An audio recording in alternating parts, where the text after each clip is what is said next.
Welcome back, America. Earlier today, U.S. District Judge Tanya Chutkan, who happens to be an Obama appointee, set former President Donald Trump's trial date in Washington, D.C. for March 4th, 2024. Oh, the timing. That is just 24 hours before millions of Americans will go to their polling locations and vote for their choice for president in their state's primary election. Many of you know that day as Super Tuesday. And Georgia Congressman Andrew Clyde, who sits on the powerful House Appropriations Committee, is proposing 2 amendments that would prohibit the use of federal funding for the prosecution of any major presidential candidate prior to the upcoming presidential election on November 5th, 2024. And he joins us now to talk about that. Congressman, welcome back to the show. Thank you for being here. Well, thank you, Amanda. John, it's great to be with you this afternoon. Yeah, same here. Sir, you know, I think a lot of Republican voters over, I don't know, the last 20 years or so, since my generation has been paying attention to politics, they hear ideas like yours, these 2 amendments to the budget, and they think to themselves, oh, that's great, but I wonder if it'll ever get done. You have proposed these 2 amendments, and pedal's going to hit the pavement in a few weeks when Republicans go back to Capitol Hill, Democrats too, of course, after recess, and there's going to be a lot of hard work to get done. Do you expect to have a lot of support, at least across the Republican caucus, for these amendments in the budget? I certainly expect to have a lot of support. This is a fight that we have to win here. This is not just messaging. I mean, you look at what this judge that you mentioned, Chutkan, just did. Here you have a blatant example of election interference, scheduling a criminal trial for Super Tuesday, the week of Super Tuesday. I mean, you know, how more in your face can you get? I mean, the process here, whether there's a conviction or not, and I don't believe there ever would be, but the penalty is the process in what we're seeing right now. I mean, you've got 3 prosecutors, 2 state level, 1 federal, and what they're doing is these 4 sham indictments with 91 charges.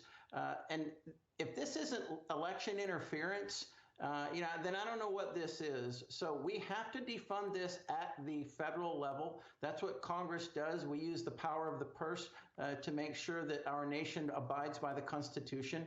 And that's what we're doing here. So these 2 amendments, one which would defund any federal prosecution. Now, that doesn't mean investigation. They can investigate all they want, but they cannot prosecute before the American people have their say in the matter as to who is going to become the next president of the United States. And then on the state level, it would deny all federal funding to any office, state or local office, that does the same thing, that prosecutes a major presidential candidate, because the American people have to have their say. This is total election interference when you see the Department of Justice being weaponized with criminal prosecution of a political opponent. I mean, you have Joe Biden using the Department of Justice against his political enemy to try and derail the campaign of his primary opponent. That's banana republic stuff. That is not what we do here in the United States of America.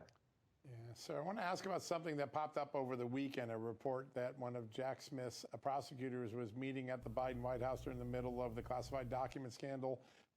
Your thoughts on that and what Congress may do to look into that?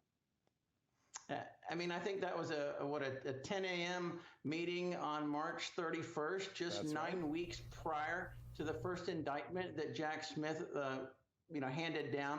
I mean, here a senior aide from his office meets with a senior aide from the White House, a deputy chief of staff, I think, along with the person from the FBI. I mean, what do you think they're talking about? You know, the White House log doesn't say, but you don't think they're talking about the prosecution of President Trump? I think they are. Again, another example of election interference. Here we have the Department of Justice being weaponized to be the election interference arm of the Democrat Party. And so we have to do something about that. American people are screaming for Congress to do something about that. So we're going to do something about that. We are going to defund this. I believe that we'll have enough Republican support to carry this across the finish line and get this in the Justice Appropriations bill that has not gone through committee yet. So I think it's the opportune time to get that legislation into the base text of the bill. Congressman, there's something else that I think President Biden is missing the mark with respect to answering to the American people, because he obviously has had very, very limited to say regarding his son's business dealings. And of course, that messaging has evolved, I guess I'll say. But he is having a major issue with respect to what happened in Maui and how that juxtaposes against Ukraine. He offered, what, $700 to every affected family in Maui, people whose family members, their businesses, their homes were completely torched. And then we're up to, what, $113 billion in Ukraine. And there seems to be a lack of synergy between what Republicans and Democrats want. How does Biden parse this going into next year's election when you have a very, very blue state like Hawaii who recognizes the difference between President Biden wanting to help Americans versus helping Ukraine? Well, I think you can see the priorities here of the Biden administration, because people spend their money where their priorities are. And obviously, President Biden's priorities are in Ukraine, and certainly not on our own people here in Hawaii. When you've got over $110 billion spent in Ukraine, and you have just a minuscule amount spent in Hawaii, I mean, that just tells you that the Biden administration cares more about Ukraine. And you got to think, why is that? I think this goes back to Burisma, the gas company there, and what do they know and what has transpired there. And I think you're going to see the high crimes and misdemeanors. You've got the bribery. You've got, that the FBI's Form FD 1023 that highlights the $5 million for Hunter Biden and the $5 million for Joe Biden. I mean, it's clear that there's tremendous corruption in Ukraine, and I think there's a plausible case for why Biden is so interested in protecting Ukraine, because that really translates to protecting the Biden crime family. Sir, you have done such a great job of really pointing out the differences in treatment that President Biden and President Trump have received from the justice system, from the administrative state. A new example emerged today. The National Archives, which had no problem assisting in the raid of Donald Trump's home in Mar-a-Lago, or refusing to release his Russia collusion documents that he declassified. Today, they acknowledged in a FOIA that I was involved with that they have 5,400 emails on Joe Biden's pseudonym email accounts, but they're not going to give them up. We've got to sue to get them. Your thought on the National Archives, and are they putting their thumb on the scale of an election? Yeah, absolutely they are. Here you have another example of a two-tiered system of justice where the National Archives are protecting the Biden crime family, and they're throwing President Trump and his family under the bus.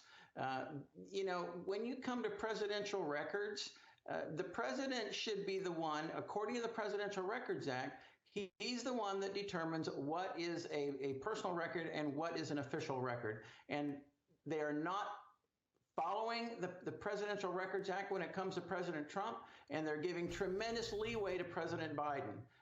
So again, a clear example of a two-tiered system of justice and weighted against President Trump. Why? Because they're trying to protect the Biden family. They're trying to ensure that President Trump, his campaign is derailed, because the only way they can do that is through government intervention, which should never happen in a free country, never happen in the United States of America.